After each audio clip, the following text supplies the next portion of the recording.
Hi guys, Fifa here, and wanted this 87 rated FUT Birthday Joao Cancelo player review. I decided to pick up this guy first because I really liked using his ones to watch card last year, and after receiving a few upgrades, he became one of my favourite right backs. Anyway, this is the team I started him in, with ter Stegen in goal. Mendy, second in form Varane, Lenglet and Cancelo in defence. Second in form Maddison, Kante, Mahrez and Rivaldo in midfield, with Lineker and Vardy in attack. Cancelo's 6 foot, he's got high attacking and medium defensive work rates. He's right-footed and has received a +1 boost with skill moves and weak foot, making it 5-star and 4-star.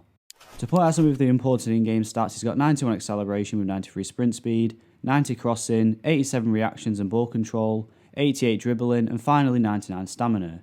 Going over to the traits page, he's only got the one, and it's technical dribbler. So to begin, I'll start with his pace, which is probably the best aspect of the card. At 93, he's more than fast enough to be considered endgame, and while I use the basic chemistry style, you could probably get away with applying something that boosts other important stats and leaves pace alone. I never really had any issues with him catching up to players defensively. When it came to attacking, you could just sprint all the way from your defensive back line to your opponent's box, and most players struggled to keep up with him. 99 stamina was also great to have, so you don't have to worry about him getting tired easily if you find yourself run up and down the pitch all game. The next positive is his overall passing, which was great for me. Crossing wise, he's one of the best defensive players I've used, and he can deliver very accurate crosses that avoid defensive players and pick out your attackers in open space. I managed to get 2 assists with him from crosses into the box. I also had no issues with his short passing, and he never misplaced a simple pass, which can be important if you're passing it around the back line.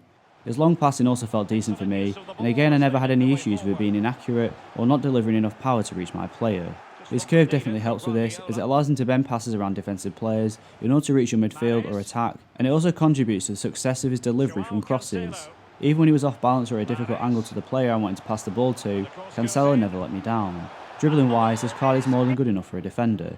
His agility is high enough for you to be able to turn quickly on or off the ball, and he never felt heavy or clunky, which is great considering his height at 6 foot.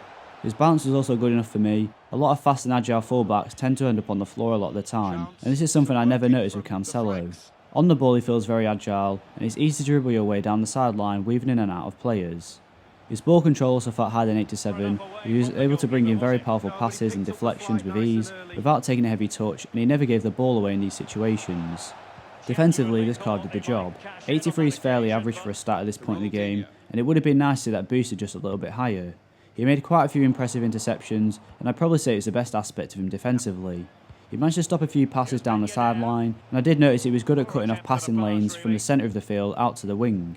Cancelo's standing and slide tackling was also good, and if given the opportunity, he'd come out with the ball with ease the majority of the time. While using him, I never saw him tackle the player, where it ends up back with the ball straight away, which is a massive positive, and I feel his aggression is part of the reason why he was decent in this area. The other drawback to him defensively was that I felt like his defensive awareness wasn't that great when it came to recognising wide attacking runs down the sideline. Sometimes he'd get beat off the mark, he wasn't always the best at tracking wide runs. Where the left back would send the ball down the sideline to the winger, fortunately his speed allows him to recover quickly. His height combined with his jumping ability also makes him great in the air, not only at dealing with crosses at the front and back post, but he's also able to prevent a few chip-free balls by intercepting the pass in the air and heading it down to one of my players. The only positive left to mention is the 5-star weak foot and 4-star skill move upgrade as part of the FUT Birthday promo, which is probably one of the biggest selling points of this card. Obviously 5-star skill moves is great to have on any player, especially if you plan on running down the wing with Cancelo. It allows you to beat defenders out wide, or it opens you up to ways of cutting inside. His 4-star weak foot again is great, and when it came to passes I never really encountered any issues when using his left foot. Unfortunately, I never really got the chance to shoot with this card besides one free kick. Although looking at the stats I can't see him scoring a ton of goals for you unless they're easy chances. Maybe with 70 long shots and 82 shot power, you might be able to force the goalkeeper into giving away some corners in some situations. The main negative I found with this card is he felt very weak, which is probably to be expected with his strength rating at 67. He never hit the floor from being pushed off the ball, as his balance wasn't really an issue. However, he struggled to push a lot of attacking players off the ball, even against weaker wingers like Neymar. So overall, I'm going to give this 87 FUT Birthday Joao Cancelo an 8.8 out of 10. He was a fun right back to use, and to be honest, I probably didn't get the most out of this card like some other players might. His pace and dribbling make him a great option for an attacking wing back, and his crossing ability opens up your options if you play with wingers, or like me, if you use a narrow formation, gives you that wide play that you sometimes need. The main drawback to this card is that he struggles to push people off the ball, which if you combine that with his occasional mistake in defensive awareness, can cause you problems. This is also a position that has a lot of competition in the game, especially in the Premier League, so deciding if he's the right fit for your team depends on your playstyle. Thanks for watching. If you enjoyed the video, please have a like and don't forget to subscribe. And request any future content, then please leave a comment in the comment section below, and I'll be sure to reply. Good interception.